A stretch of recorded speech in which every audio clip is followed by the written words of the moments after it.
Many Jews today feel the need for a Jewish renaissance.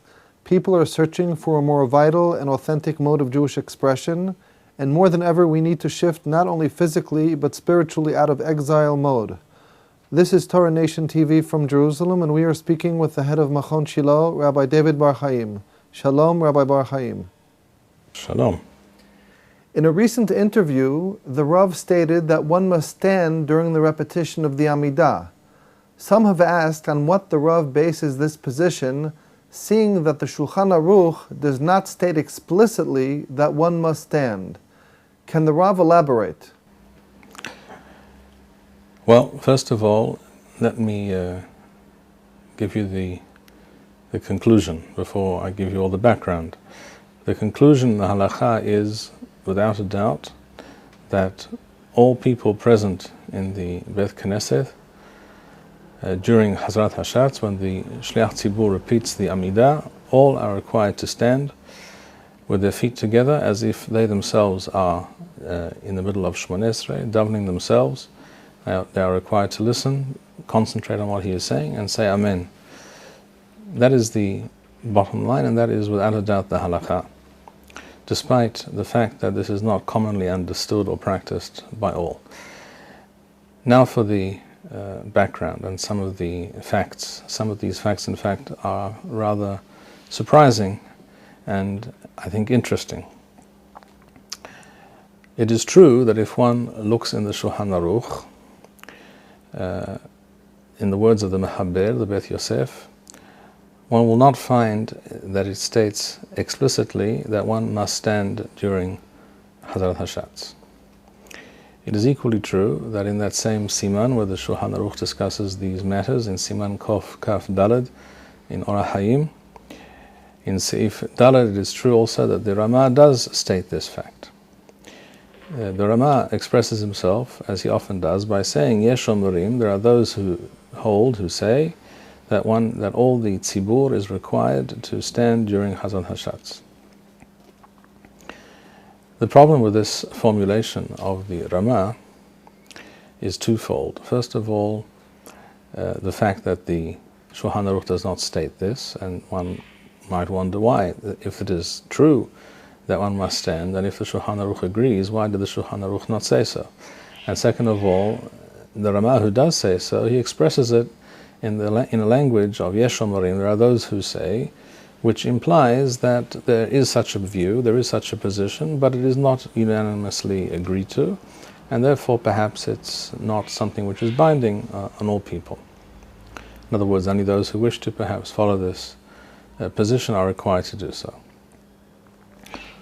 I could point out already at this stage that even if this were true, that the Shulchan Aruch does not hold that all people must stand during Hazrat Hashatz, but the Rama believes that all people should do so, with the exception of the very elderly and the infirm, etc., or someone who's not feeling well at that point in time. That might occur, for example, on a fast day or something like that. But normally everyone is required to stand. If the Rama does express this position, as he in fact does, then one would imagine that all Ashkenazim, who, according to the common wisdom, claim to follow the rulings of the Rama, you would think that all the Ashkenazim, at the very least, would follow this psak halacha and would in fact stand and not move about and not do other things and concentrate on the chazara of the Shliach Tzibur and say Amen. But unfortunately, we see that this is not the case.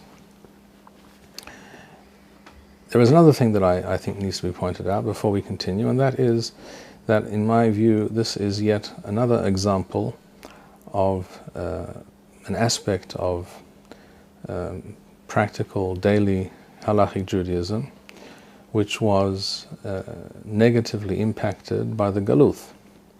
In other words, I believe that as more and more Jews throughout the Galut found themselves unfamiliar with the language, with the words of the tefillah, with the language, the Hebrew of the tefillah, and therefore it was more difficult for them to follow and concentrate on these words being said by the Shliach Tzibur, because after all it's difficult to concentrate on something if you don't really understand the words and the language very well. This, I believe, over time led to a reality in which many Jews simply found it necessary to busy themselves with some other activity. And this is why we find today that some people stand, and some people sit, some people stand but they learn from a book. They learn Torah, which is a very admirable thing, but not during Chazrat HaShatz, but that's what they do, because for some reason they think it's not required that they concentrate on what the Shliach Tzibur is saying. Some people altogether see it as some kind of like a free class, as it were, an hour that's given to students in a school where they're allowed to do as they please, and they can now talk to their neighbor or just take a break and daydream, or whatever the case may be. All these strange and reprehensible phenomena, this kind of behavior, which clearly constitutes a disparagement of the tefillah itself and of what is going on in the Beit Knesset in general. All this, I think, began probably as a result of the Galuth. The more Jews were distanced from their mother tongue, from Hebrew, the more certain aspects of the tefillah, where they themselves perhaps were more passive, such as during Chazal Hashatz, the more this was difficult for them and challenging. And of course today things perhaps have changed to a large extent for many Jews in the world. Not for all, that's true, but for many Jews in the world, Hebrew is today again a living language, a language which is alive and readily understood by them, and this reason perhaps I think is no longer relevant, and there is therefore even one less excuse for this kind of behavior. At any rate, to return to the sources. As we said, the Ramah does explicitly mention that one must stand during Chazat HaShatz. This point, by the way, is taken up by the Mishnah Blura, who says that this was in fact the minhag of the Kadmonim. In other words, in earlier generations, this was a standard practice. And he says, obviously, very clearly with chagrin, that today, nowadays, everyone does as they please. Some stand, some sit, some decide to speak to their neighbors, etc. And he, the Mishnah brother, Hafetz Chaim, Zichron Livracha, is clearly very displeased with this state of affairs. The same can be said of the Aruch HaShulchan, who also says that it is proper to stand during Hazal Hashas, and only someone who is unwell or very old or something of that nature is patur from doing so. And he also stresses that this is the minhag, this is the practice of all kol yireh Hashem, all God-fearing Jews. One would imagine that all Jews would like to have themselves considered and would like to behave as God-fearing Jews do. And therefore we see these two major poskim from the last generations clearly state that it is correct for everyone to stand during Chazal Hashatz.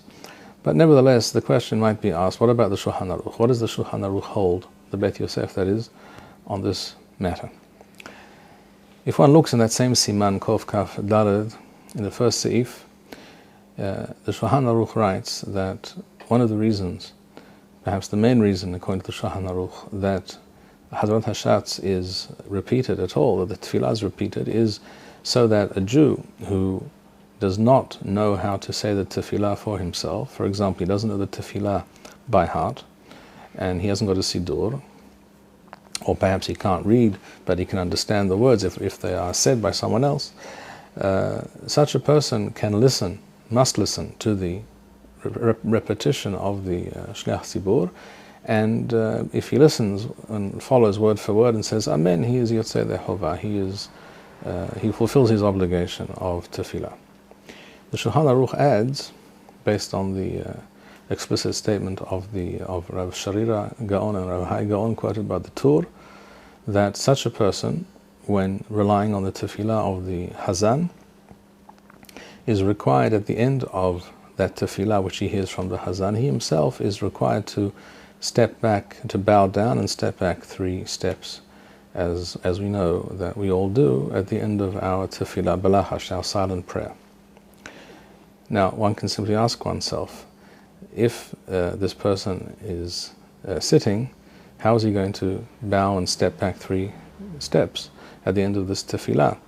Clearly, the Shulchan Aruch is referring to the fact that the person is standing and listening to the Hazarat Hashatz, and at the end of that Chazarah of the Shliach Tzibur, he must bow down and step back 3 steps as if he himself has just davened. So says the Shulchan Aruch. So it is clear that he who is listening to the Shliach Tzibur must be standing. Some might claim, well, that proves that he who is being Yotzei the Chovah, he who is relying on the tefillah of the Shliach Tzibur, he must be standing during that time. But as for someone who themselves davened a silent Shmoneh Esrei, and now they're just there because the tefillah is being repeated, because there may be someone who doesn't know how to pray, etc., such a person may be allowed to sit. I would say in response to that that is a totally untenable position for a number of reasons. First of all, if that were the case, the Shulchan Aruch and other poskim would have to have made it very clear that this particular person must stand during the repetition because he's relying on this tefillah of the Shliach Tzibur. But others do not have to stand. They would have had to expressly make this point clear, which is not the case. There's another reason why I think this is an untenable position, and that is that Hazal never instituted any kind of takana, any kind of rule regarding tefillah, whereby some people in the Beit Knesset may stand and must stand, and others are allowed to sit. That is not not something that Hazal do. The way that Hazal worked is that either everyone should be sitting or everyone should be standing. For example, with regards to Kriyat Shema, it says explicitly that all the tzibur should be sitting, and there are even those who explicitly, some poskim relate that it's incorrect or not desirable that people stand during Kriyat Shema. And the same is true for other areas of tefillah. During Kriyat Torah, for example, the rule is that everyone sits. That is certainly the original and authentic custom. During Psukei de Zimra, people all sit, and all people should be doing the same thing at the same time. In general, the idea that in a Beit Knesset you have a reality where one person is doing one thing and someone is doing something else is not something that Hazal were at all in favor of. In fact, they looked askance at such behavior. Their general position was, as it says in Masechet Derech Eretz, a person should not be sitting amongst those who are standing and not stand amongst those who are sitting. In other words, that everyone should be doing the same thing. There should not be a division or a split, as it were, amongst the tzibur in the Beit Knesset. Furthermore, if you think about it for a moment, it is clear that if it were true that only those who are Yotzei the Chovah, who are relying on the tefillah of the Shliach Tzibur, if only they were required to stand, whereas those who know how to daven for themselves are not required to stand during Hazarat Hashatz, it is clear that those people who are relying on the Shliach Tzibur would be embarrassed. They would be put in a position where it would be clear that they are not able to daven, they do not know how to pray for themselves, and they must rely on the Shliach Tzibur, and they would be singled out and stick out like a sore thumb, basically. And this would definitely be a busha. This would cause people to be embarrassed, and clearly this is not something that Hazal would under any circumstances have countenanced. So for all these reasons, it cannot be the case that it was the intention of Hazal, or for that matter of the Shulchan Aruch, that only he who is relying on the tefillah of the Shliach Tzibur must stand, whereas others may do as they please. That was not the intention. Rather, a correct understanding of this halakha is that it is in fact interesting to note that in almost all the halachic sources, the fact that it is required, it is a requirement that people stand during Chazan Hashatz, is not in fact mentioned explicitly except in 1 or 2 sources which I will presently mention. In most sources, nothing at all is said about this fact. And my conclusion is, and I think this is the only possible conclusion, my conclusion is that this was because it was obvious and understood by all that during tefillah, during the Shmoneh Esrei, which is being said by the Shliach Tzibur,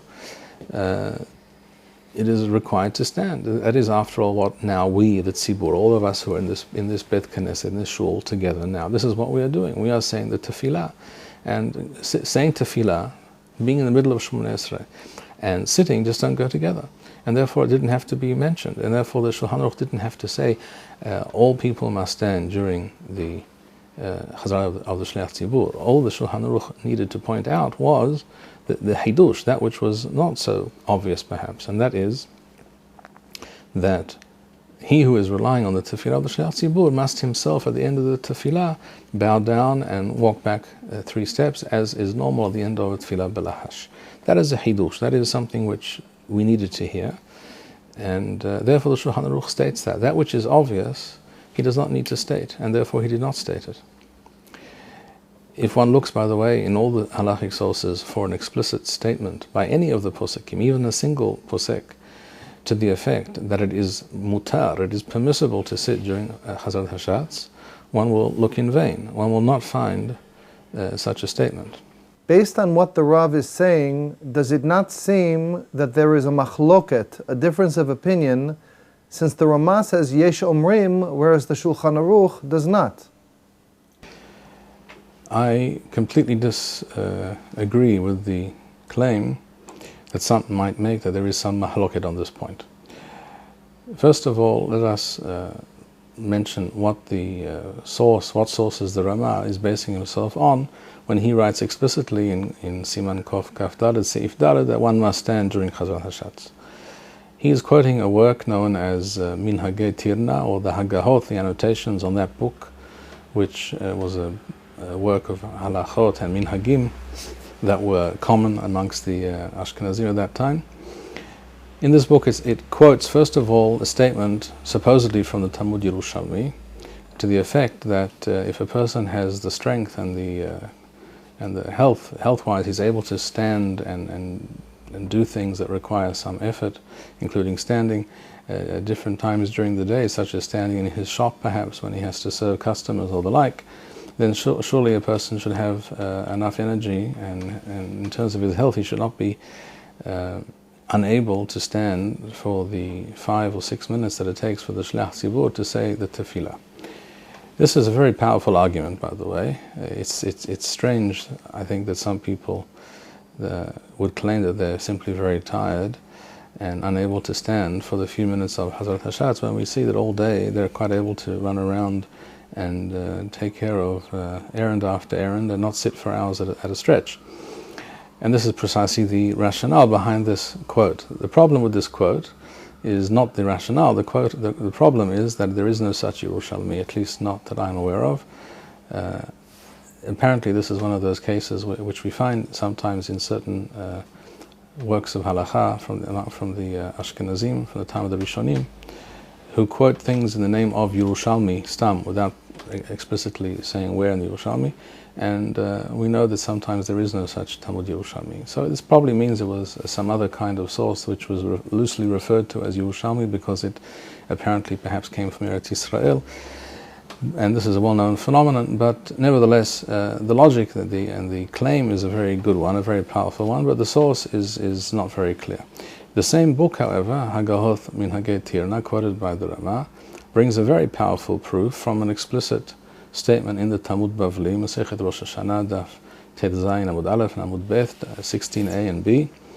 And there it says as follows, referring to Ki'at Shofar on Rosh Hashanah. It says there, Amar Rabbi Yitzhak, Lama Toke'im Umeri'im Keshehem Yoshevim, Ulama Toke'im Umeri'im Keshehem Omedim. Why do we blow the shofar twice on Rosh Hashanah? As we know, after Kriyat HaTorah and the Haftarah, on Rosh Hashanah we blow the shofar once, before Musaf, and the second time during Musaf, during Chazarat Hashatz of Musaf.